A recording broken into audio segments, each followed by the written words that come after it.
আসসালামু আলাইকুম। আশা করছি সবাই ভালো আছেন। তো আমি দেশে থাকাকালীন অনেক বন্ধু-বান্ধব অনেকেই জিজ্ঞাসাবাদ করেছে যে আমি সিঙ্গাপুরে কেমন জায়গায় থাকি? সিঙ্গাপুরে থাকার মতো জায়গাগুলো কেমন? কিরকম ঘর? তো চলুন দেখাই। এই হচ্ছে আমাদের থাকার জায়গা।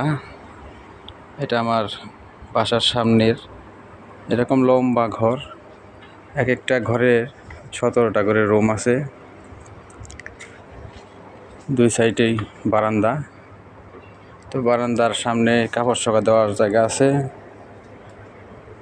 অনেক বড় বড় ঘর হয়। এই রকম ঘর আমার এখানে ৩৯টা ঘর আছে।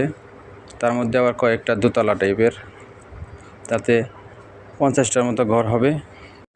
আর সিঙ্গাপুরে মূলত ওয়ার্কারদের থাকার জায়গাগুলো বাসা এরকম হয়ে থাকে।